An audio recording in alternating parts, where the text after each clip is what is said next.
C'est la Saint-Valentin, on a eu pas mal de chants qui parlaient de l'amour de Dieu. Et je voudrais parler peut-être de l'amour aussi, et puis un peu de la Saint-Valentin. J'avais prêché là-dessus il y a quelques années, et que c'était la Saint-Valentin. Mais je crois que c'est important dans toute chose de redéfinir c'est quoi l'amour. C'est quoi l'amour? Moi je me pose des questions quand je lis certaines choses, je vois certaines choses, puis il y a d'autres choses qui parlent soi-disant de l'amour, je peux même pas les lire, même pas les voir non plus. Donc j'ai besoin de revenir à la parole de Dieu pour définir finalement c'est quoi l'amour. C'est quoi l'amour? Et c'est quoi la Saint-Valentin? Donc je vais essayer de parler un peu des deux. Je ne vais pas prêcher sur l'amour parce qu'on a plusieurs prédications. Mais on s'aperçoit qu'aujourd'hui, un peu partout, dans quel que soit le pays où on va, la notion de l'amour a changé, a évolué, puis ça change souvent avec le temps. Et il y a quelques temps de cela, quelques jours, j'étais avec une famille. Et puis c'est une famille qui a des chats. Et moi j'aime les animaux, moi-même j'ai eu des animaux. Et puis quand je voyais le budget chat, c'est ce que c'est un budget chat? Il faut acheter de la litière, faut acheter... Alors maintenant il y a une litière où le chat va faire ses besoins, puis il y a une boule qui tourne dans laquelle tu mets à manger, et puis le chat qui est intelligent, avec la tête, il tourne la boule, il y a des trous, et puis ça tombe. Puis à côté il y a une fontaine pour qu'il ait toujours de l'eau fraîche, donc l'eau se renouvelle aussi. Et puis j'ai la personne, ça coûte de la monnaie, elle dit « Ouais, mais j'aime mon chat ». Et ça, moi aussi, j'ai eu des animaux, et je crois que quand on a un animal, il faut aimer cet animal-là. Mais quelle ne fut pas ma surprise quand quelques minutes après, nous sommes dans les rues, et puis on passe à côté d'un SDF, et la même personne qui dépense pour les chats, elle me dit « C'est inadmissible qu'il y en ait encore aujourd'hui dans les rues, regarde comme c'est dégueulasse ». Et moi, je lui dis « Écoute... c'est mardi, et nous, on a une équipe ce soir qui va dans les rues d'Agen pour donner à manger aux gens que tu trouves dégueulasses. Est-ce que vous comprenez ce que je veux dire? Vous comprenez? Je ne suis pas contre l'amour des animaux, pas du tout. Mais j'ai réellement l'impression qu'il faut qu'on définisse c'est quoi l'amour aujourd'hui. Amen, amen, amen. C'est quoi? Demande à ton voisin, c'est quoi l'amour pour toi aujourd'hui? Bon, faut pas qu'il réponde. Pas encore. Dans Jean 13, au verset 35, il est dit « C'est à cela que tous reconnaîtront que vous êtes mes disciples, si vous avez de l'amour les uns pour les autres. » Les uns pour les autres. C'est pour ça qu'ici, dans cette église, nous voulons démontrer que nous nous aimons. Tu sais, c'est un peu comme l'unité. Il y en a qui prient pour l'unité, puis évidemment, ils ne la vivent jamais. Moi, je connais des gens qui sont des diviseurs qui prient pour l'unité. Ils sélectionnent leur contact et ils prient pour l'unité.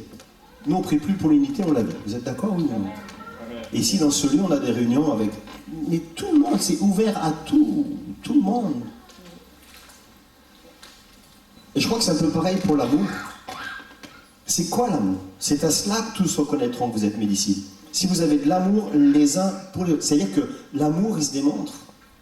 Moi, je suis heureux le mardi, le jeudi, j'aime le dire, et vous m'entendrez dire peut-être chaque fois que j'aurai la parole, qu'il y ait des pauvres qui viennent ici. Qu'il y ait des gens qui ont des besoins, qui viennent ici, qui peuvent trouver des vêtements pour rien du tout. Alléluia. Qui puissent avoir à manger.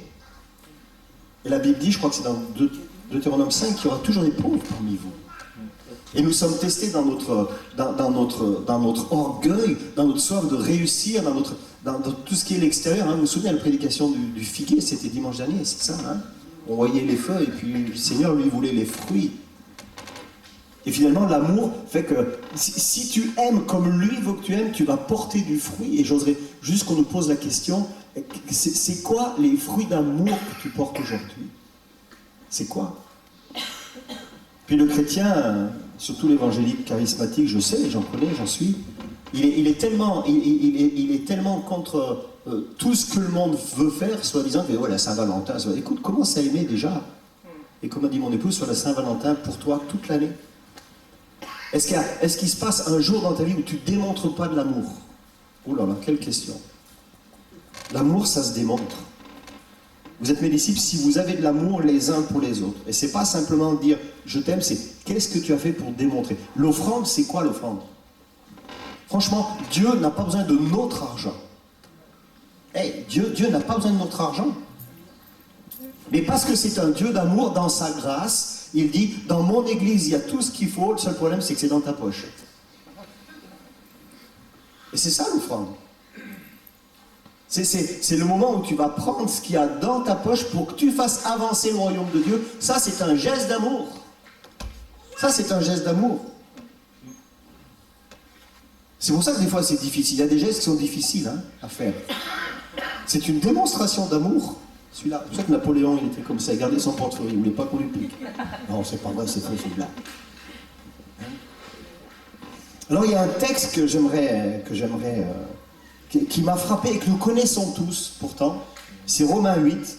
Mais il me semble qu'il est utilisé juste en partie, où c'est très limité, comme souvent on l'utilise. Et je vais juste le citer, puis faire quelques déclarations par rapport à ça. C'est Romains 8, si on lit le verset 35 au verset 39. Vous le connaissez celui-là. Qui nous séparera de l'amour de Christ? Serait-ce la détresse, l'angoisse, la persécution, la faim, le dénuement, le danger ou l'épée? De fait, il est écrit, c'est à cause de toi qu'on nous met à mort à longueur de journée, qu'on nous considère comme des brebis destinées à la boucherie. Au contraire, dans tout cela, nous sommes plus que vainqueurs grâce à celui qui nous a aimés. En effet, j'ai l'assurance que ni la mort, ni la vie, ni les anges, ni les dominations, ni le présent, ni l'avenir, ni les puissances, ni la hauteur, ni la profondeur, ni aucune autre créature ne pourra nous séparer de l'amour de Dieu manifesté en Jésus-Christ notre Seigneur. Et on entend, et on voit, on a vu même des t-shirts avec ce Romains 8, 35, c'est « Je suis plus que vainqueur ».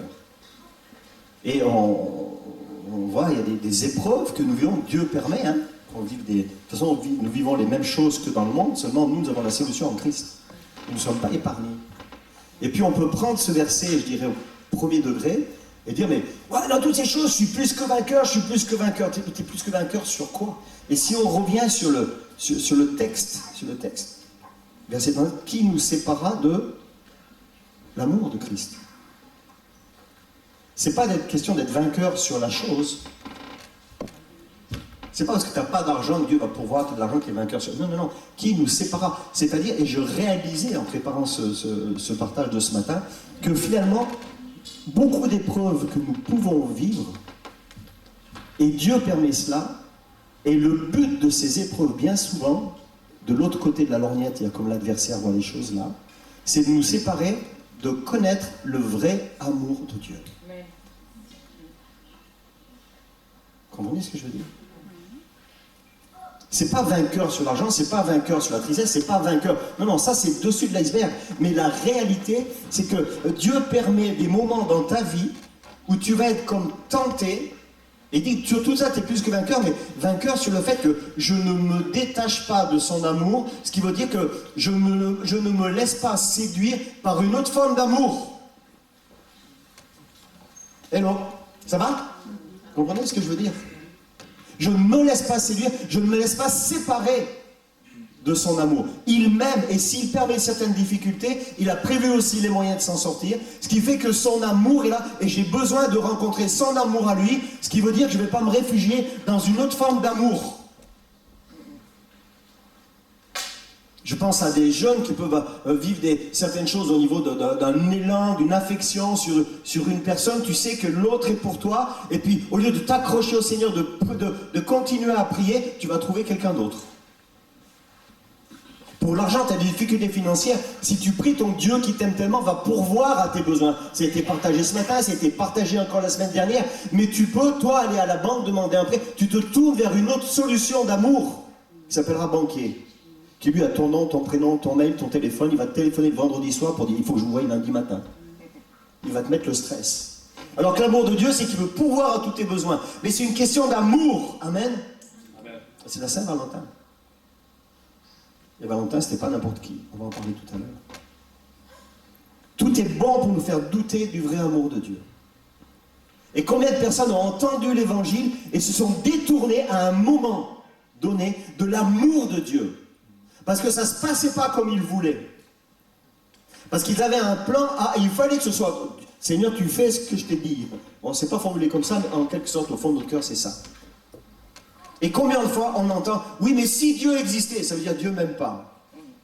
Tu remets en doute l'amour de Dieu, non pas l'existence de Dieu, mais l'amour de Dieu. C'est le seul qui est venu en Christ, qui est mort pour nous et qui est ressuscité. Et c'est un sacrifice d'amour et c'est une résurrection d'amour. Là, Marie-Flore, tu devrais dire Amen. Merci. Tu auras 5 € tout à l'heure. Oui. Non, c'est une blague. Dans 1 Jean 4, verset 19, il est dit « Nous l'aimons parce qu'il nous a aimés le premier. » Je l'aime parce qu'il m'a aimé le premier. Waouh! Ça, c'est pas rien quand même. C'est lui qui m'a aimé d'abord. Et comme on a fait un peu dans ce temps de louange ce matin, moi, tout à l'heure je me suis permis de prendre un peu le micro, qu'on puisse réaliser que quoi que nous vivions aujourd'hui, lui, il nous a aimé le premier et il nous aime encore. Et là, il n'est pas question d'appartenir à, mais de lui appartenir à lui, et c'est une relation d'amour. Il m'a aimé le premier.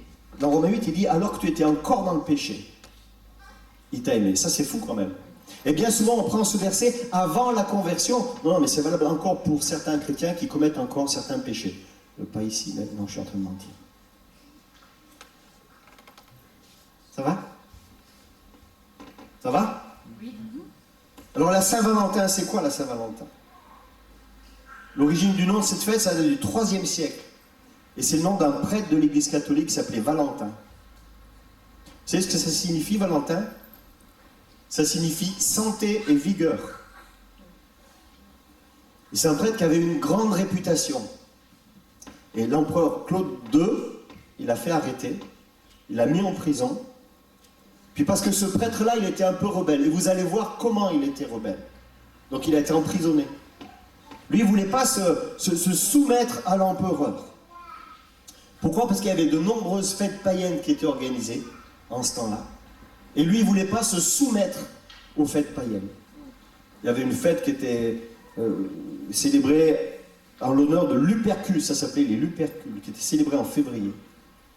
Alors ce qui était intéressant dans ces fêtes-là, elles étaient consacrées à la fertilité des terres agricoles et supposaient accroître les récoltes. Vous voyez, hein? Il est dit même qu'elles favorisaient les rencontres amoureuses. Et l'empereur, il a dit ceci à un moment donné, à Valentin, il a dit « Pourquoi ne veux-tu pas être ami avec nous ?» C'est intéressant. Et ce prêtre-là, il a répondu cela « Seigneur, si vous saviez le don de Dieu, vous seriez heureux et votre empire aussi. Vous rejetteriez le culte que vous rendez aux esprits immondes et à leurs idoles que vous adorez. Et vous sauriez qu'il n'y a qu'un Dieu qui a créé le ciel et la terre et que Jésus-Christ est son Fils unique. » Alléluia. Eh oh, l'origine de la Saint-Valentin. C'est une déclaration d'amour en un empereur qui célébrait des fêtes païennes. Et ce prêtre-là ne voulait pas se soumettre. Et il annonce l'amour de Jésus à son empereur. Alors ça va lui coûter la prison. Alors il y a un des juges, j'ai pris des notes, qui demande au prêtre Valentin ce qu'il pensait des dieux Jupiter et Mercure. Vous imaginez aujourd'hui si nous étions consultés pour savoir ce qu'on pense des faux dieux? Qu'est-ce que tu dirais? Lui, il a répondu, ils ont été des misérables, ils ont passé toute leur vie dans les voluptés et les plaisirs du corps.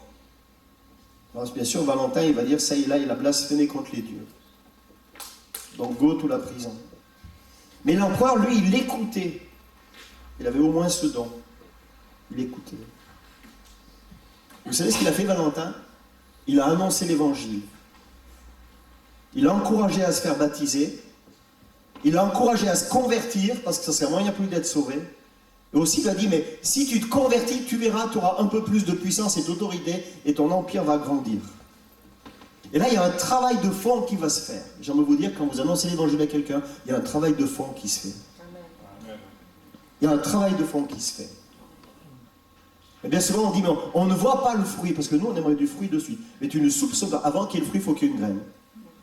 C'est encore la prédication de dimanche dernier. Quand tu annonces l'évangile, tu sèmes une graine en l'autre. Tu n'as plus qu'à prier pour que ça puisse grandir encore. Waouh! Alors l'empereur, il commence à se laisser persuader. Et il va dire à ceux qui l'entourent, donc ça c'est grave, écoutez la sainte doctrine que cet homme nous apprend. Alors il y en a un, c'est le préfet, bien entendu, il y avait déjà un bon gouvernement à ce moment-là. Il dit ceci, voyez-vous comment il séduit notre prince? Alors il laisse le Valentin, le prêtre Valentin au préfet. Il dit, écoute, tu fais ce que tu veux. Ça nous rappelle quelque chose, ça, non? Ça nous rappelle quelque chose. Hein? Et alors Valentin prie Dieu d'éclairer ceux qui marchent dans les ténèbres en leur faisant connaître Jésus-Christ, la vraie lumière du monde. Ça, c'est l'amour. Quand tu pries pour que celui qui te persécute puisse rencontrer Jésus-Christ. Levez pas la main, mais qui est-ce qui prie pour que ceux qui vous veulent du mal puissent rencontrer Jésus? Mais pas dans un sens, ouais, Seigneur qui te rencontre. Non, avec l'amour. Pas une prière revancharde. Pas une prière comme un défi, mais une prière d'amour. Seigneur, il agit comme ceci, comme cela, parce qu'il ne connaît pas. Révèle-toi simplement. Alléluia. Ça, c'est bon. Hein? Alors, ce préfet qui s'appelait Astérius a dit à Valentin, comment peux-tu dire que Jésus-Christ est la vraie lumière? Vous savez ce qu'il a dit, le prêtre Valentin? Il a dit, il n'est pas seulement la vraie lumière, mais il est l'unique lumière qui vient dans ce monde. Vous comprenez la Saint-Valentin? Eh oh, l'annonce de l'évangile au IIIe siècle, la Saint-Valentin. Et le monde a complètement changé ces choses. Il a dit, la vraie lumière, il n'est pas simplement la vraie lumière, mais il est l'unique lumière qui éclaire tout homme venant à ce monde. Vous savez ce qu'il a répondu, le préfet? Si c'est ainsi, j'en ferai bientôt l'épreuve. J'ai ici une petite fille adoptive qui est aveugle depuis 2 ans. Si tu peux la guérir et lui rendre la vue, je croirai que Jésus-Christ est la lumière et qu'il est Dieu. Et je ferai tout ce que tu voudras. Alors la jeune fille a été amenée à Valentin, qui lui a mis la main sur les yeux, et il a prié comme ceci, je ne déforme rien. Seigneur Jésus-Christ, qui est la vraie lumière, éclairez votre servante. Et à ces paroles, elle reçut aussitôt la vie. Et Astérius et sa femme, se jetant aux pieds de Valentin, le supplièrent, puisqu'ils avaient obtenu par sa faveur la connaissance de Jésus-Christ, et de leur dire ce qu'ils devaient faire pour être sauvés. Alors Valentin, il allait encore plus loin, il leur a dit, pour être sauvés, vous devez briser toutes les idoles qu'ils avaient. Vous vous souvenez des idoles? Toutes les idoles, tout ce que le gouvernement disait, mais maintenant il faut adorer ces dieux-là.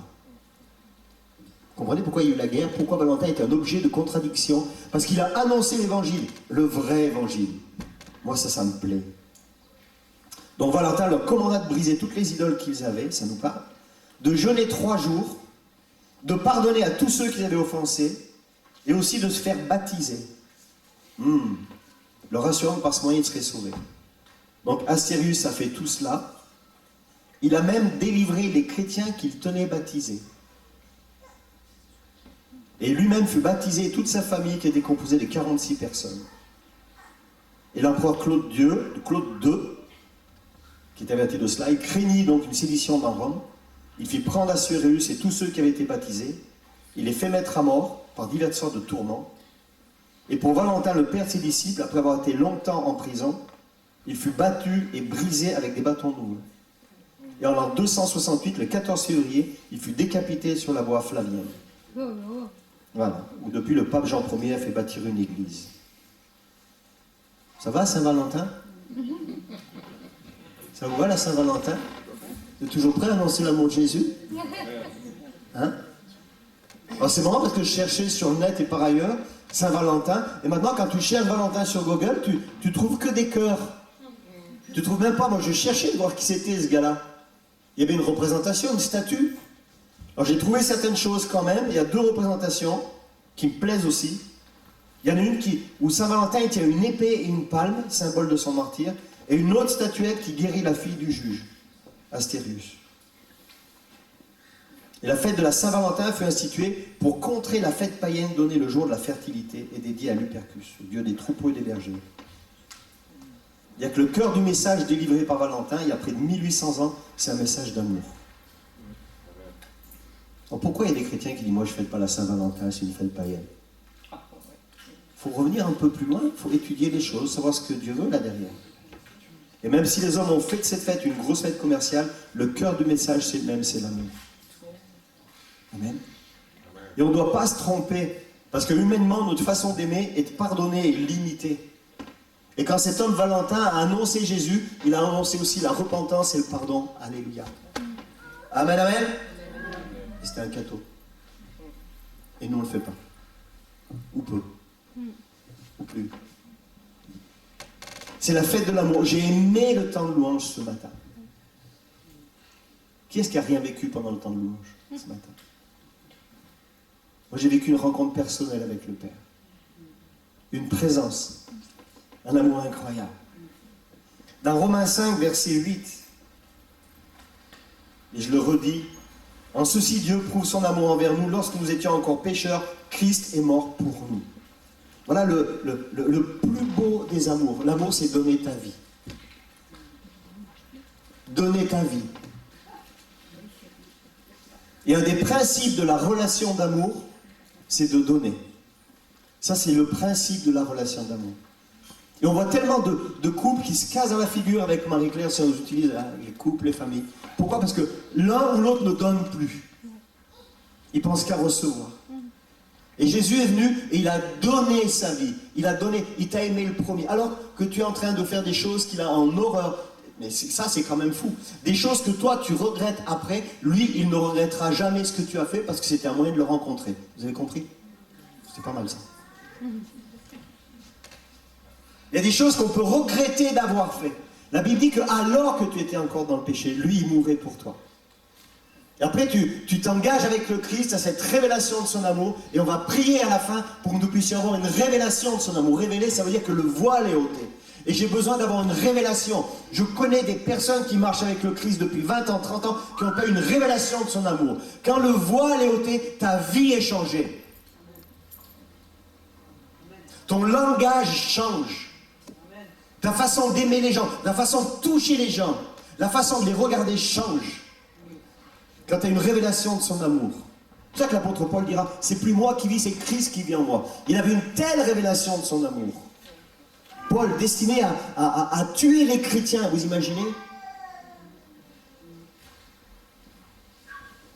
Vous vous rendez compte, cet homme-là, qui est visité par l'amour, qui a un mandat pour aller tuer des chrétiens, et 30 secondes. Si on pense que quelqu'un a un mandat pour venir ici, pour nous tuer, et entre le moment où il a reçu la lettre, qui commence à tuer certains, il arrive ici, tout le monde sait qu'il veut nous tuer, on dit « Oh, il arrive !» Qu'est-ce qu'on fait? Issue de secours, ça fonctionne, hein? On se bat. Mais entre-temps, on ne sait pas que peut-être le Christ l'a visité. Il arrive avec le même mandat, mais l'amour de Dieu pour lui, c'est qu'il vienne ici et qu'il nous annonce la parole. Comprenez l'amour de Jésus, ce que c'est? Ça veut dire que nous, si nous ne sommes pas revêtus de cet amour-là, nous allons juger la personne par rapport à son passé, par rapport à ce qu'elle a fait. Et nous passons à côté du plan de Dieu. Et tu as besoin d'être revêtu de l'amour de Jésus. Cet amour que cet homme Valentin a su annoncer jusqu'à donner sa vie, jusqu'à être persécuté. Waouh! C'est pas rien, quand même. Acte 20, 28. Vous connaissez Acte 20, 28, 20, 28. Ça nous parle encore de l'amour de Dieu pour nous. C'est un verset que j'affectionne aussi. J'ai épuisé mon épouse avec ça pendant des années. Alors je le relis vite fait. Et je ne veux pas prêcher là-dessus ou trouver des prédications quelque part là-dessus. Acte 20, 28. Écoutez bien. Verset 25. Désormais, je le sais, vous ne verrez plus mon visage, vous tous au milieu de qui j'ai passé en prêchant le royaume de Dieu. C'est pourquoi je vous déclare aujourd'hui que je suis pur du sang de vous tous. Car je vous ai annoncé tout le plan de Dieu sans rien à cacher. Verset 28. Faites donc bien attention à vous-même et à tout le troupeau dont le Saint-Esprit vous a confié la responsabilité. Point virgule. Écoutez. La substance, pour moi, elle est là. Prenez soin de l'Église de Dieu qu'il s'est acquise par son propre sang. Quand on parle du sang de Christ, je reste persuadé à la croix. Je suis persuadé que dans le sang de Christ, il y a l'Église. Et ça, c'est un don d'amour. C'est encore une des marques d'amour du Christ. Parce que franchement, le Christ, il aurait pu venir sur terre, faire un passage éblouissant, et puis repartir et dire, voilà, vous avez entendu, allez redonner ma parole. Et puis, voilà, allez, je vous fais vraiment confiance, les gars, maintenant. Mais l'époux, c'est-à-dire Dieu, a prévu une épouse, c'est-à-dire l'Église, c'est ce que l'on retrouve dans la parole de Dieu, afin qu'un jour les deux se rencontrent. Mais il n'y a pas de séparation ici sur terre, déjà. Il y a déjà une relation entre l'épouse et l'époux. Alléluia. Et c'est pour ça que nous sommes là ce matin. Amen, amen. Waouh. Et son sacrifice d'amour, quand j'accepte Jésus, mort ressuscité à la croix, prenez donc garde, je le relis pour rien déformer, surtout pas, verset 28, faites donc bien attention à vous-même d'abord, et ça va avec le monde louange qu'on a eu tout à l'heure, hein. La gloire de Dieu sur toute la nation, mais c'est d'abord par moi. Hein. C'est facile de prêcher la gloire de Dieu sur la terre, et puis tu vis du désordre dans ta famille, dans ton couple. Occupe-toi d'abord toi. Hein, il y a un proverbe païen qui dit balai d'abord devant ta porte. Tu sais, moi j'ai un grand balai, j'ai un aspirateur, j'ai un balai brosse, j'ai une serpillière devant la porte d'abord. Comprenez ce que je veux dire, hein? Prenez donc garde, verset 28.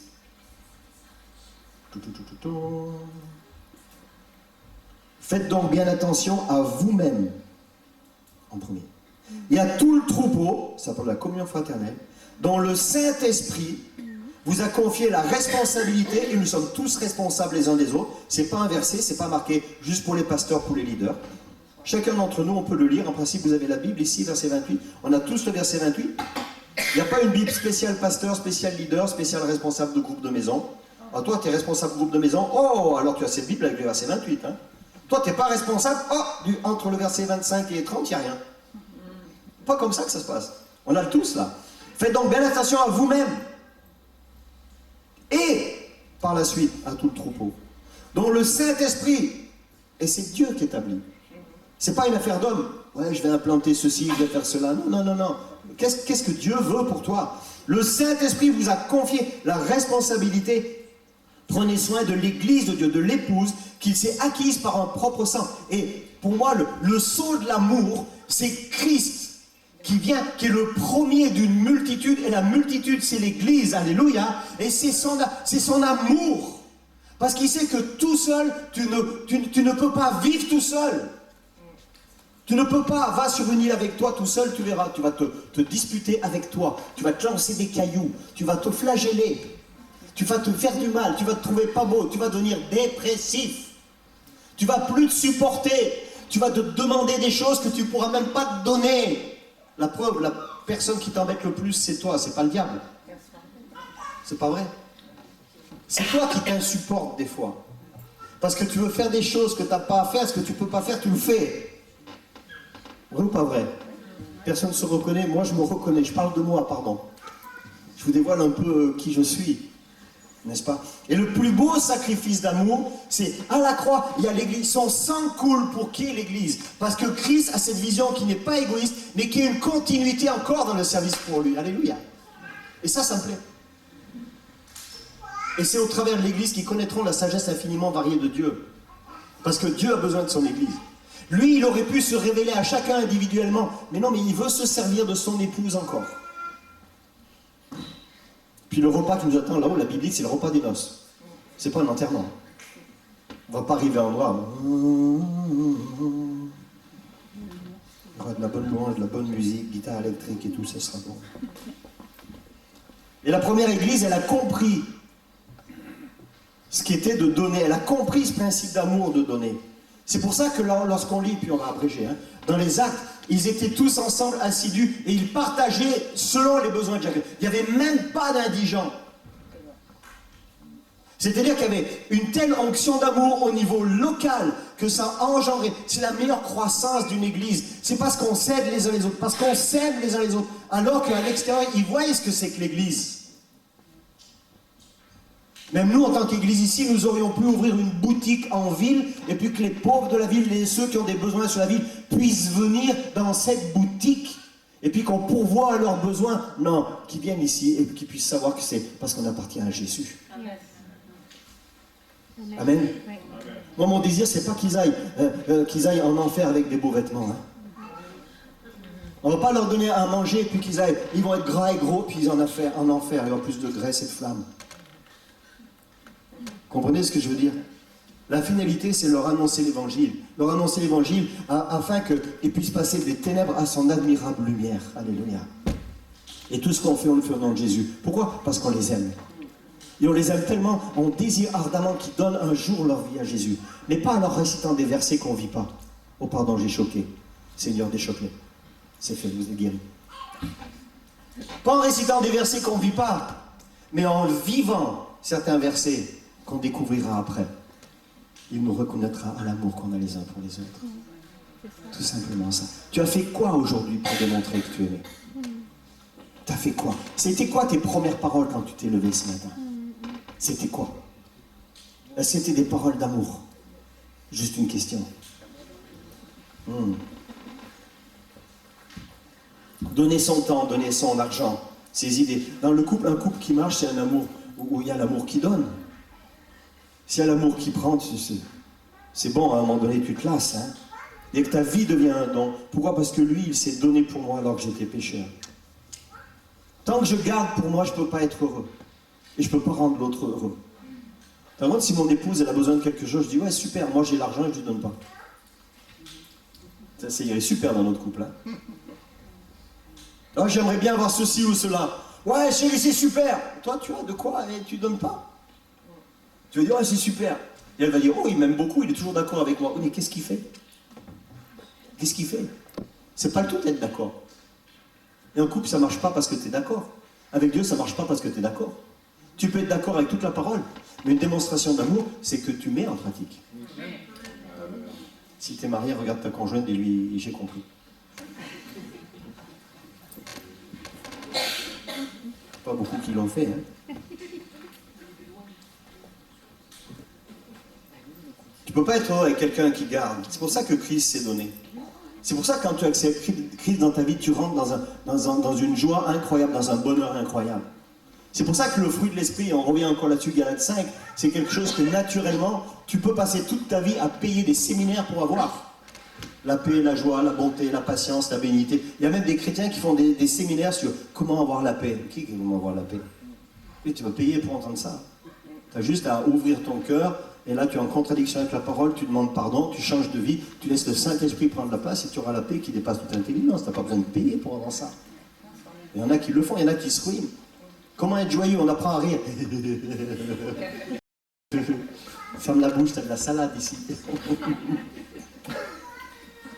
Il y a des séminaires pour apprendre à rire, figurez-vous. Ça va? Alléluia.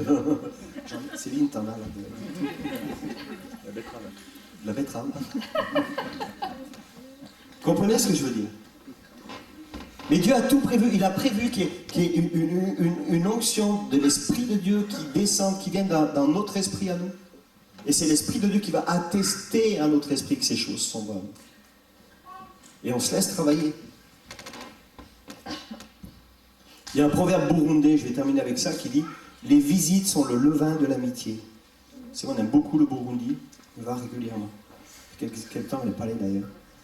Les visites sont le levain de l'amitié.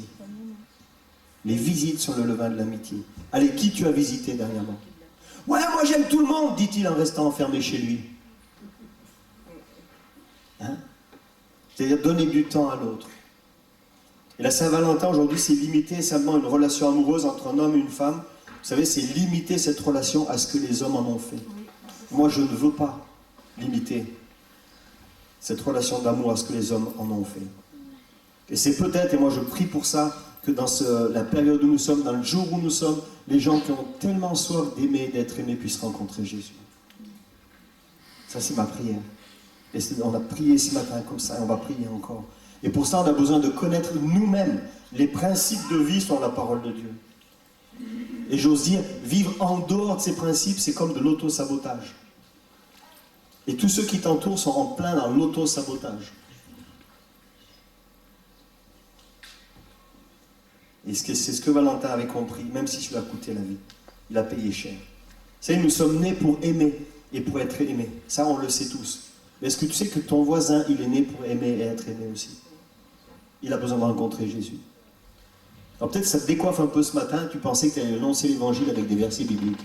Écoute, annonce même pas avec un verset. Démontre-lui que tu aimes. Fais un sourire. Intéresse-toi. Invite-le. Parle. C'est sûr que si tu es celui qui fait la gueule dans ton quartier, tu vas te voir, tu vas dire Jésus t'aime. C'est sûr que si ça gueule tellement dans ta maison tous les jours que tu vas dire Jésus t'aime, il faut d'abord que ça se calme dans ta maison. Amen. Il nous reconnaîtra à l'amour qu'on a les uns pour les autres. Je termine mon dernier verset. C'est le verset de 1 Jean 4, verset 20. Vous le savez, je l'aime celui-ci. Comment peuvent-ils aimer Dieu qu'ils ne voient pas s'ils n'aiment pas leur frère qu'ils voient? Tu veux évangéliser? Et on va prier. Tu veux évangéliser, tu veux que les gens se tournent vers Jésus. Comment peuvent-ils aimer Dieu s'ils ne voient pas que toi, tu aimes ton frère, que toi, tu vois?